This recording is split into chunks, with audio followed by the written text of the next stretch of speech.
Un saludo para todos. Les quiero contar que la semana pasada publicamos un informe sobre la inflación de alimentos. Básicamente lo que hicimos en nuestro informe fue llevar a cabo un diagnóstico sobre la inflación de alimentos en Colombia, claramente los factores que han contribuido o han explicado su fuerte subida, y también hicimos un ejercicio cuantitativo con el fin de estimar el comportamiento que podría tener la inflación de alimentos este año, 2023. Para comenzar, me gustaría decir que la inflación de alimentos alcanzó recientemente niveles récord desde que se adoptó el esquema de inflación objetivo en el país. En diciembre del año pasado alcanzó un crecimiento anual de casi 28% y en enero posteriormente se dio levemente una inflación cercana al 26%. Además del impacto negativo que claramente la inflación puede tener sobre el crecimiento económico y sobre el ingreso disponible de los hogares, el aumento del precio de los alimentos también le pega desproporcionalmente a la población más vulnerable por el peso de los alimentos en su canasta básica. Esto es algo que debería llamar la atención en términos de política pública. Dentro de nuestro análisis encontramos que del total de 59 productos incluidos en la canasta de alimentos, únicamente 12 alimentos logran explicar casi el 70% de la inflación del último año. Como pueden ver en el gráfico, alimentos como la carne de res y el cerdo, el pollo, los huevos, la leche, la papa y el pan se han encargado de explicar en gran medida la fuerte subida en el precio de los alimentos. Y claro, ante esto se vuelve clave entender cuáles son las perspectivas sobre el comportamiento que pueda tener la inflación de alimentos en los próximos meses. Y ustedes se preguntarán por qué. Esto es básicamente porque comprender el nivel máximo y su persistencia en el tiempo son dos factores importantísimos para entender el gran desafío actual al que nos estamos enfrentando actualmente como país, y eso también es determinante para establecer la senda de la inflación total en los próximos meses y su convergencia al rango meta del Banco de la República. Como les decía, 12 alimentos han explicado cerca del 70% de la inflación del último año. Cuando uno se fija en el comportamiento de cada uno de estos, todos han mostrado en el último año la expansión más alta en la última década. En nuestro análisis encontramos que este comportamiento de precios es un fiel reflejo del comportamiento de los costos de producción.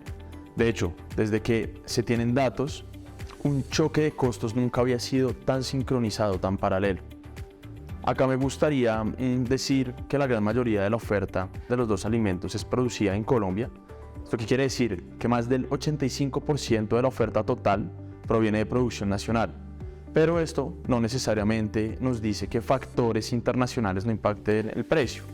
Y esto lo digo porque los insumos para la producción de estos 12 alimentos, como la urea, como el maíz, como la soya, como las semillas y como el trigo, son en su mayoría importados.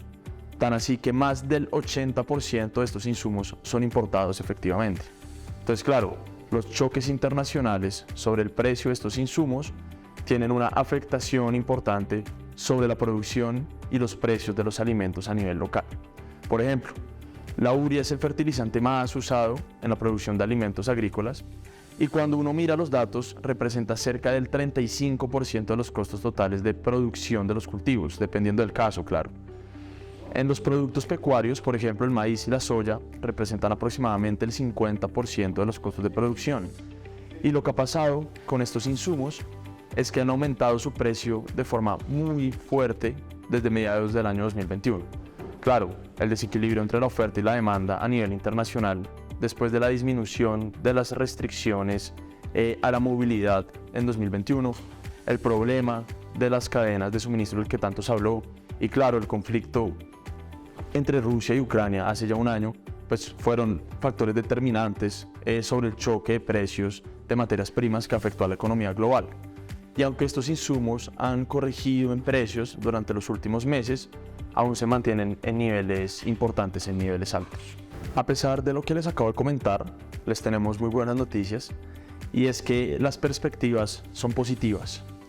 De acuerdo con las proyecciones que tiene el Banco Mundial, ellos esperan que el crecimiento en el precio de los principales insumos analizados se desacelere en lo corrido de 2023.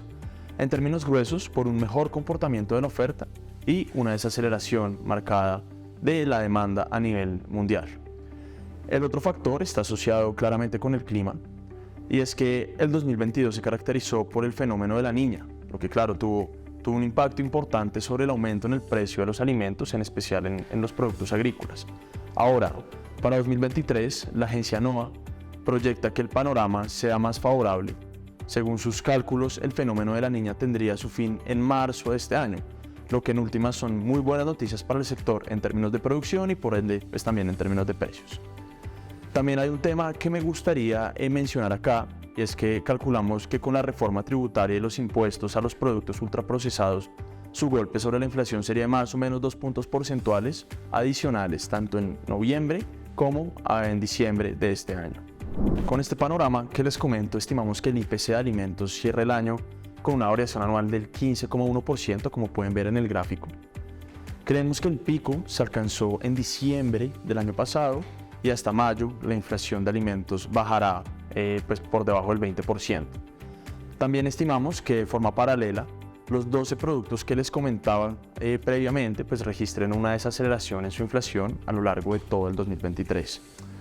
Acá me gustaría finalizar diciendo que claro, esta proyección puede tener un claro sesgo al alza. Y esto lo digo porque digamos una prolongación de las condiciones climáticas desfavorables, una persistencia de costos altos en temas de insumos, una mayor devaluación del peso colombiano o, como lo vimos hace un par de semanas, el cierre de vías por desastres naturales, pues claramente estos son factores que pueden pegarle a la producción y por ende también a los precios de los alimentos a nivel local. Entonces muchas gracias. Para tener más detalles sobre este informe, los invitamos a consultar la sección de sectores y sostenibilidad en nuestra página web www.investigaciones.corficolombiana.com y no olviden seguirnos en nuestras redes sociales como @corficolombiana para mantenerse actualizados sobre nuestras perspectivas sectoriales y de sostenibilidad. Hasta luego.